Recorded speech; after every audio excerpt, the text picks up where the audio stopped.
Hello, welcome to Bedroom Builds at the rsytup series episode 2, command line parsing and error handling, coming from the previous episode where we build our date math. Today we will use the crates structopt, anyhow, and strum. This will help us to achieve our goals. With the structopt we can use its declarative programming style to have our command line options. With anyhow we will have the error handling, and we have to use both in conjunction to already have a good base for further development.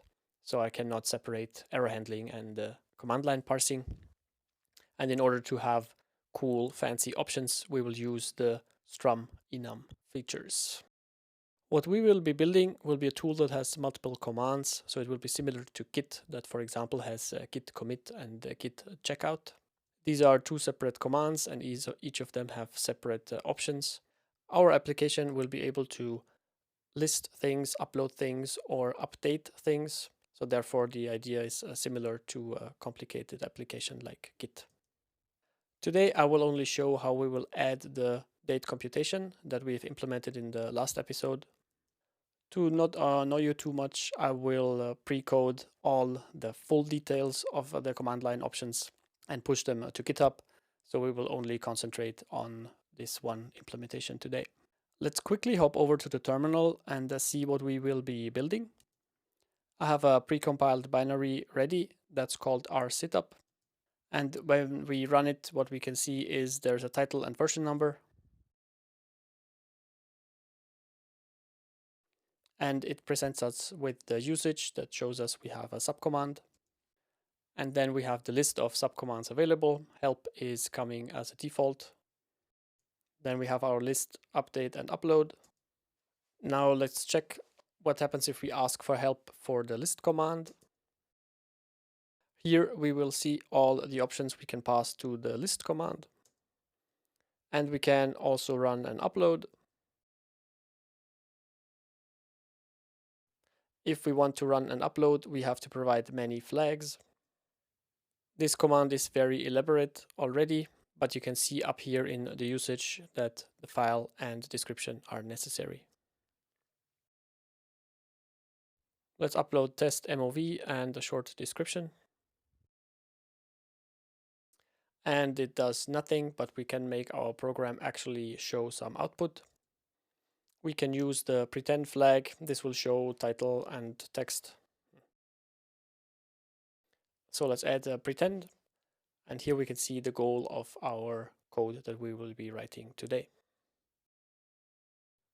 So the output will be the next Friday and how we compose our title and episode. Good, let's hop over to the code. I already prepared the initial minimal stuff that we will have to write. On the first line, you can see the import for the necessary structopt. Then in our main, we already have the date compute defined as a module and now the new options. You can see down here is the options. Then we import the struct options that we have written ourselves to use it in main. With structopt, we have a really cool case of declarative programming. All we have to do is derive from structopt. It will automatically use our declarations of the properties within our struct to build the whole command line parsing for us.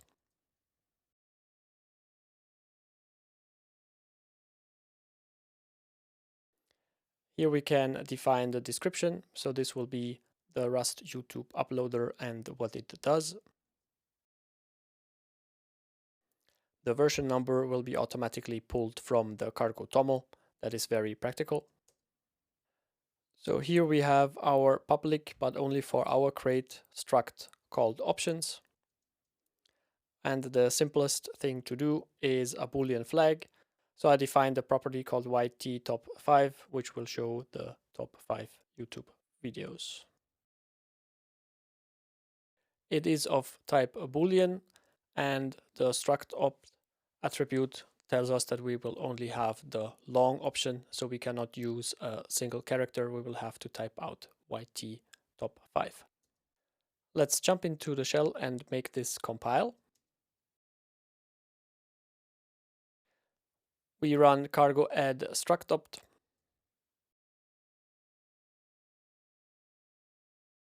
If we execute cargo run, it will compile but not do anything. But if we run cargo run with help, it will show us the usage. The 2 dashes are for cargo to understand that its command line options have stopped, and now it will pass everything after that to our application. We do not have subcommands yet, so all we see is that we can pass flags, and we can see our YouTube top 5 flag. The help and version are provided by default. Let's use the fact that we are already in the shell. We spoke about also using anyhow and strum. So let's add those first with the cargo add anyhow, and then we can also add strum and the strum macros.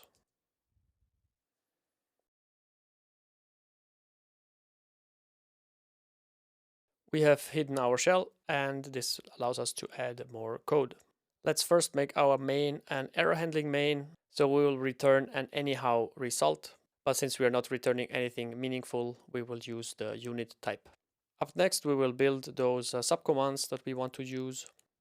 This will be fairly straightforward to do. All we have to create is an enum with the commands that we want to use. And each enum type variant will hold a struct with its specific command line arguments. So let's quickly add the enum and its variants.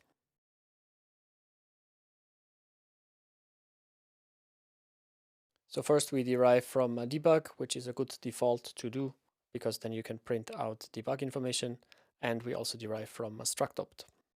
This will be only public to our crate, and you can see the variants of upload, list, and update.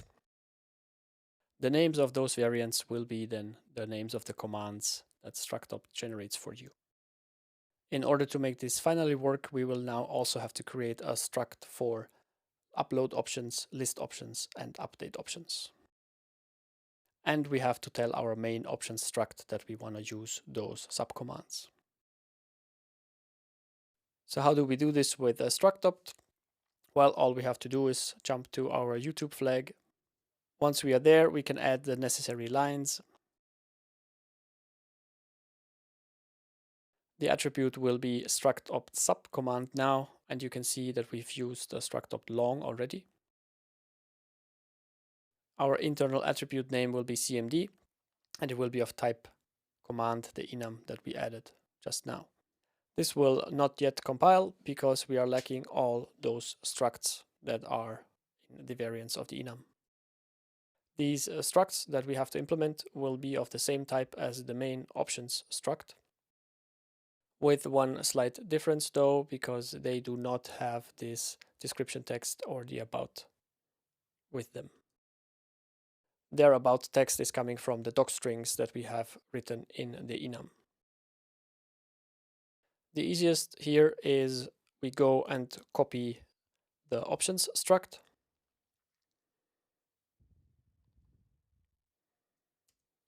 Paste it, get rid of the about and name. Rename it to upload options. And it will not have any properties, therefore no options as of now. Next, we have to recreate this struct twice. Next, we can rename them correctly to list options and finally update options. In theory, that compiles. Let's see what the terminal has to say to that. Cargo run. It compiles and runs. So we've successfully created the rsytup that takes flags and subcommands, because we still have the YT top 5 as a flag, and the subcommands are also there already. It also shows us the help to all the subcommands generated from the docstrings. Let's continue back in our code. Since we want to make the listing of the top 5 videos part of the list command. We're going to move this over.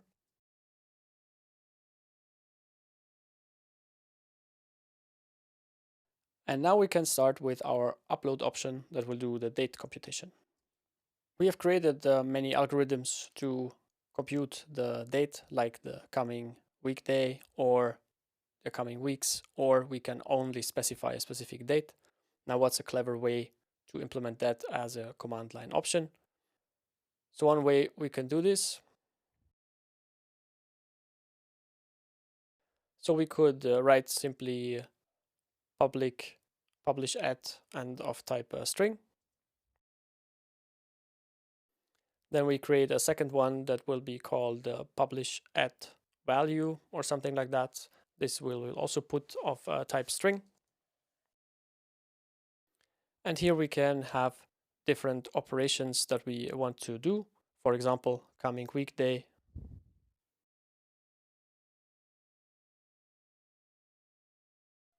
or a specific date.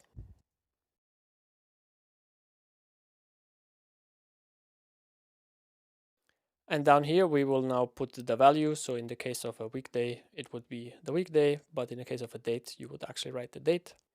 The problem is if you want to now make the code to marry those two together, it becomes quite a mess. A cool thing I have discovered in structopt, you can make the type a tuple. So instead of having those two options with string and string, we simply go ahead and make this a tuple. And the cool part is we do not have to have a tuple with two strings, for example.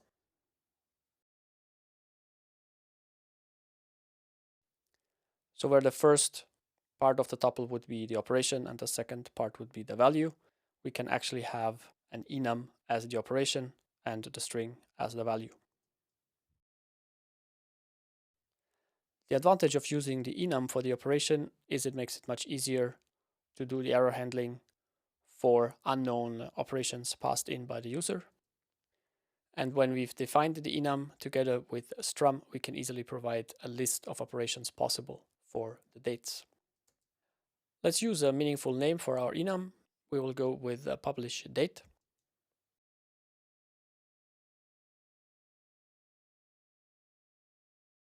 We no longer need an explanation. Now let's add the declarative programming of structopt. We want to provide the short and long option for that.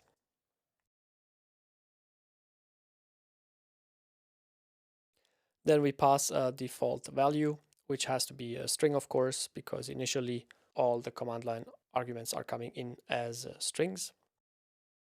And our default will be coming Friday. This makes the default operation to compute the coming Friday. In order to not annoy our users, we will make this case insensitive. And now the most important magic, we can add the parse definition, where we will pass a function pointer of a type that has the try from string trait implemented.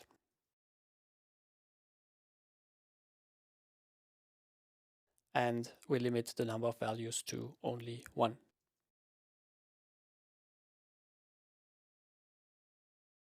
Oops, I messed up the parentheses.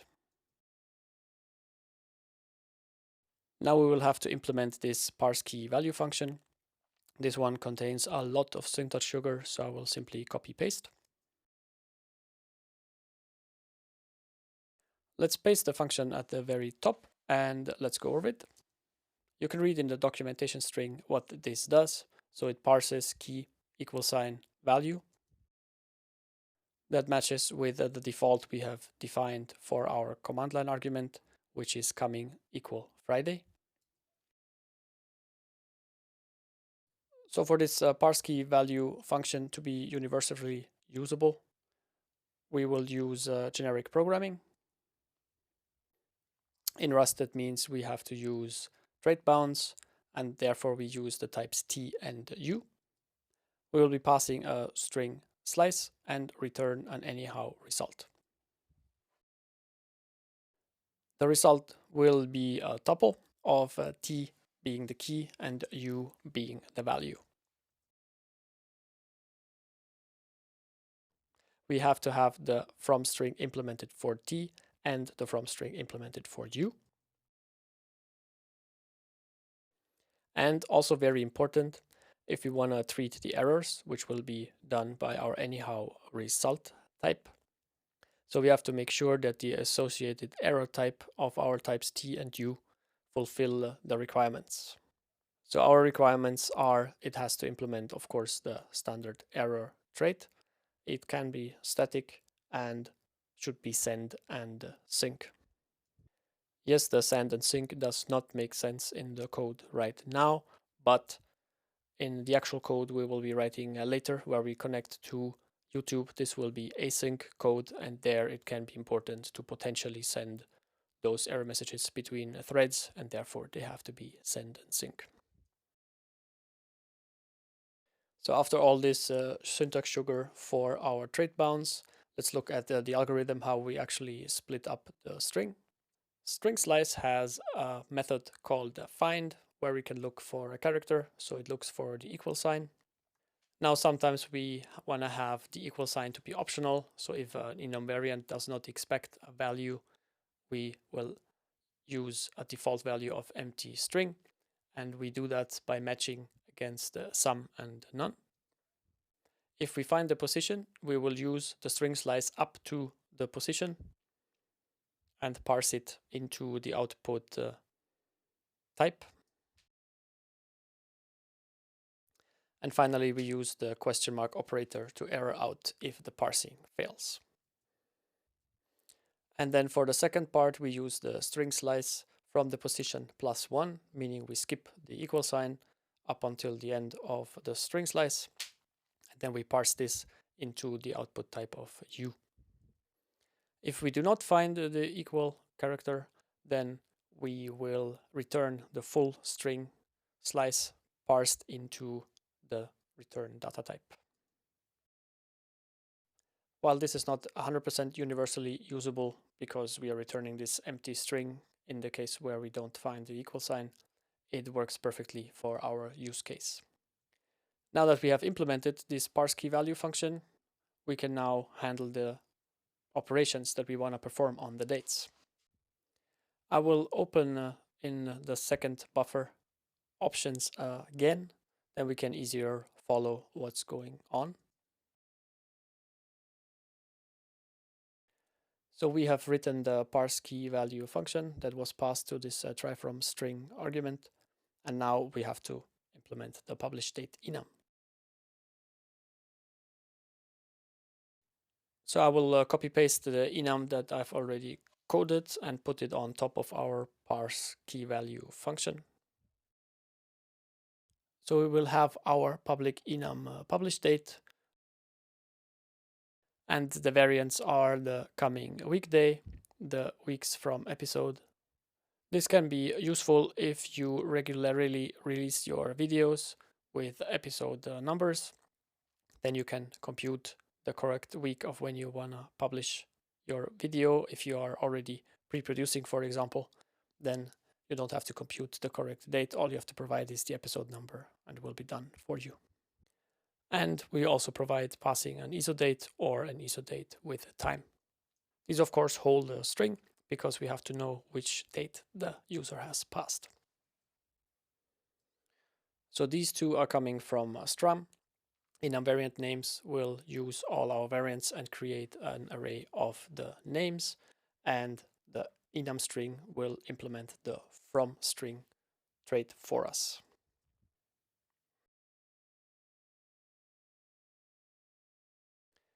This brings us back to why we enforced the trait bound of the types t and u for our parse key value function.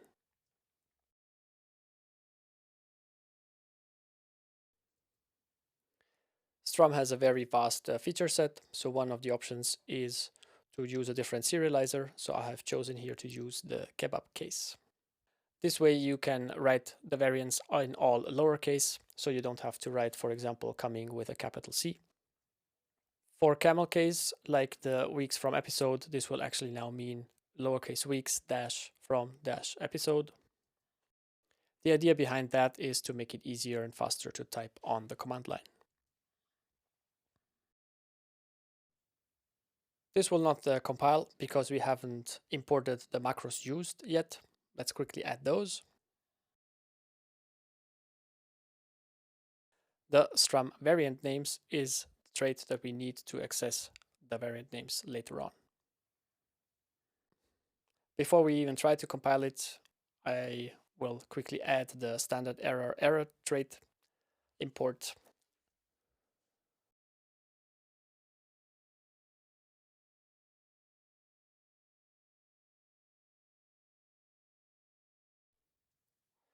And now we can cargo run this and see what happens. Let's test with upload and help.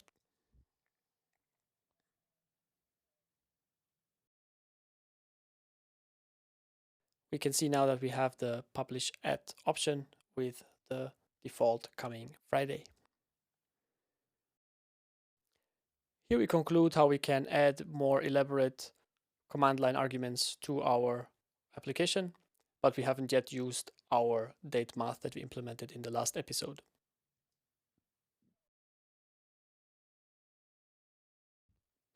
Since we enabled the different subcommands like upload that I just showed you now, we can now make the main code react to the different commands.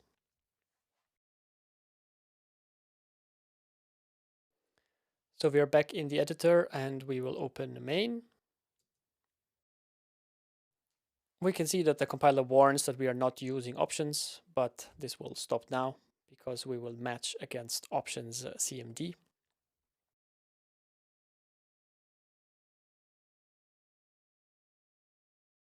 First, we will match against the variant command upload. And since every command has its own set of options, we will provide a pattern matching name for those options as well. And we will make this mutable. So for example, if options pretend is true, we can print line some stuff. Now this implies that our upload command has a pretend flag. So let's quickly add that. We copy what we built for the list options. Then we add it to the upload options. And we also add a docstring to the publish at flag.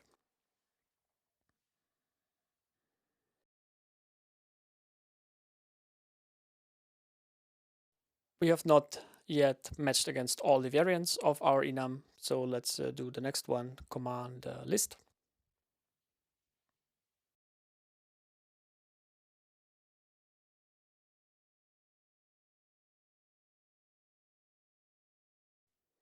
And the last one will be command update.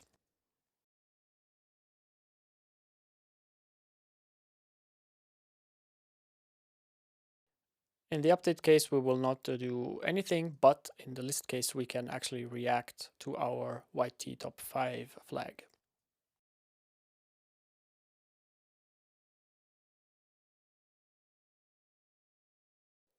The compiler is now complaining that he doesn't know about the command enum, but that's very easy. We add it up in the use statement.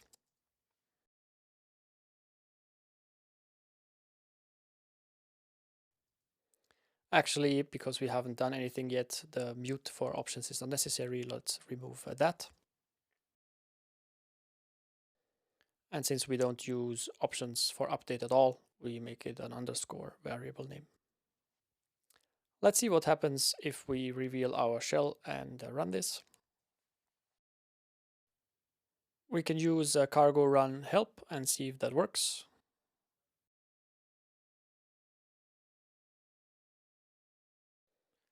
It actually does. So next, let's try the list rsytup 5.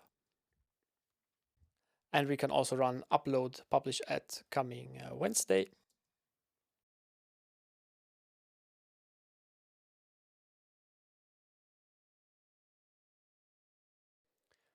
So even though we have misspelled Wednesday on our second try, it doesn't give us any error because we're not yet doing any math. However, when we modify coming to be misspelled, we will end up with an error returned by our application.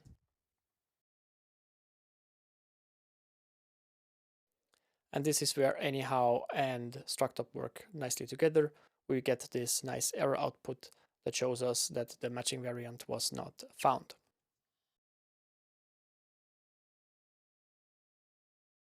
Let's hop back into our code now that we know that our subcommands work and their options too.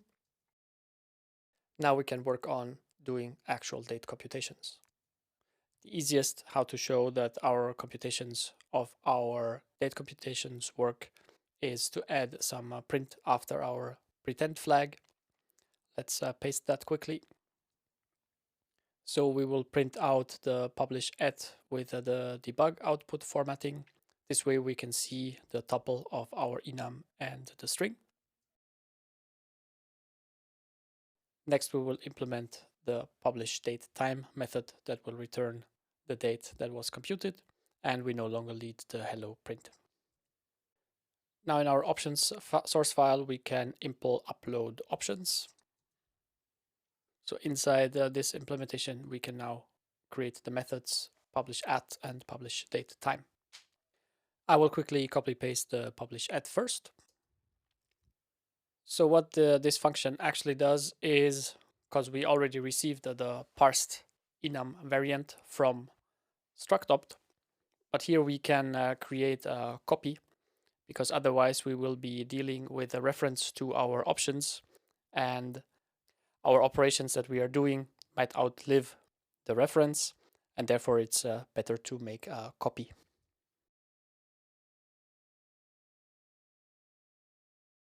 So how do we copy? Well, we will get handed a reference to self, and since the publish at is defined as a tuple, the 1 refers to the string and the 0 refers to the publish date. Now in order to copy, we match the enum variants, so the 0 index of our tuple, and we have copied the string, therefore we can return a completely new instance of this enum variant. Let's start working on our publish date time function now that we have implemented the easy access to publish at. Publish date time is a much bigger function and we will run into a problem, but let's go over the code first. So publish date time also gets reference to self and returns anyhow result of type string. The string will be in the format that the YouTube API expects. So first we match at the publish at, and once we have publish date coming, weekday, we can now format this in the respective format, so the T and the Zulu time zone. And we can use the coming weekday computation that we already implemented in the last episode to come up with this date. Here we can use the question mark operator to exit out if we run into problems parsing the weekday. So if you remember the misspelled Wednesday that I've used on the command line, this will now trigger an error. You can see in the weeks from episode that we will have to implement a new attribute called publish time and a new method called episode number. And this pattern kind of continues for parse isodate and parse isodate time. So the episode number, I just quick cap to return a 0. So we will add to our upload options struct the publish time attribute. And then we quickly add our first episode date. Now the only thing missing for our compiler to be happy is to make our creates date compute module visible to our options rs file. And that's fairly easy to do because it's literally doing what we just said. We will use create and then date compute.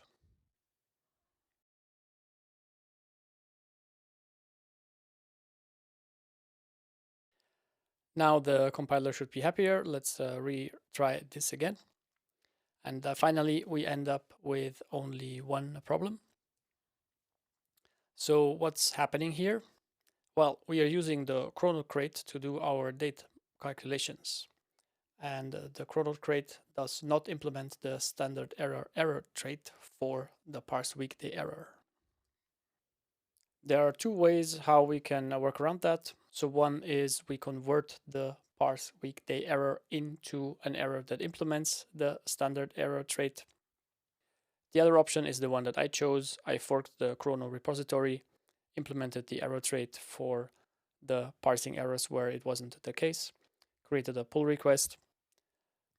As of today, they have not accepted this pull request. Therefore, we have to directly use my GitHub's version for the chrono trait until this pull request gets accepted. So what we will do here is we will edit the cargo toml file. Here we can see the chrono with its specific version. This will no longer apply, and I will simply paste the GitHub path to my repository with my branch that has fixed this issue. So first we define the git URL. In our case, it's going to my GitHub fork, and we use the specific branch impl error. And after we have written this toml file, we can run the code.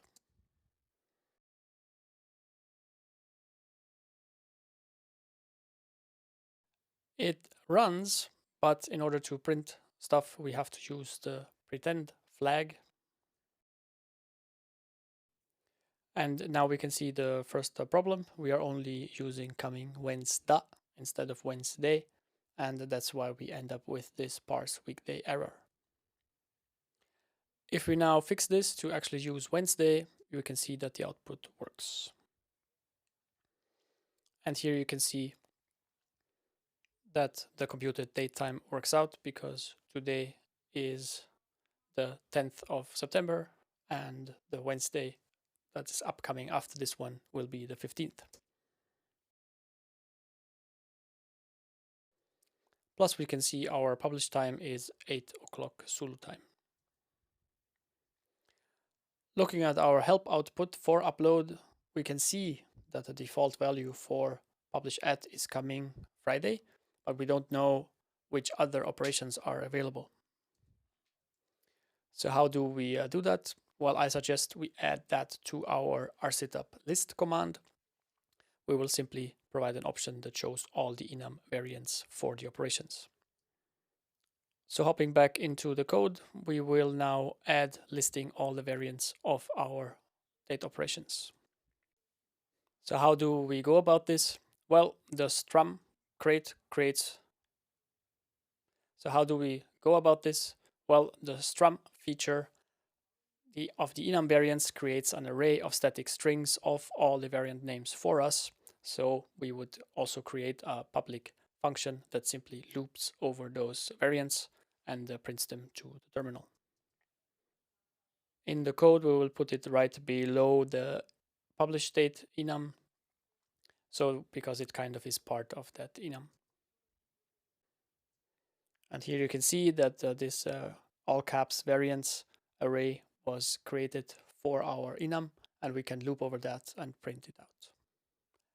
All we need now is an extra flag for our list command, so let's add that.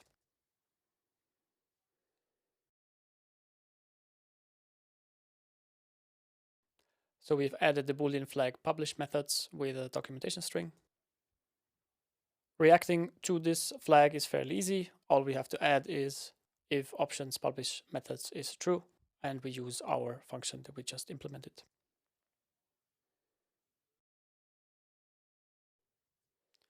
And we are exiting with a return code of 1 because there's nothing useful that happened, and therefore we do not return a 0, no error. Here we can see that this now compiles without a warning, and let's use our list help.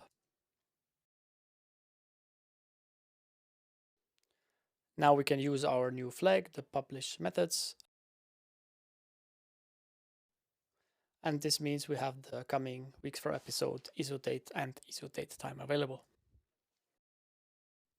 So let's try one of those alternatives. How about isodate?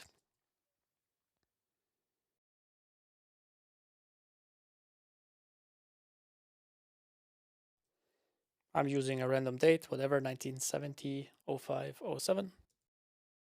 Cool, we have implemented fancy command line options, we have implemented subcommands, and we have finally used the date compute that we have implemented in the last episode.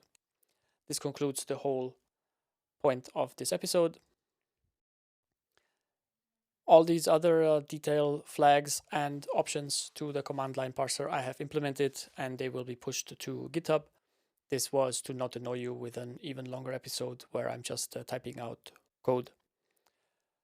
What I've also done is I've added an integration test that does what I've done on the command line, where I would type commands that, for example, don't parse, like the when's a day problem. And this way we can verify that a correct argument works out and a broken one produces an error. I hope this was a good introduction how to practically use structopt anyhow and strum. Thanks for watching. Coming up next on the rsytup series will be how we can run ffmpeg, and the reason is we want to take a snapshot to create a thumbnail, and this should be automated as well.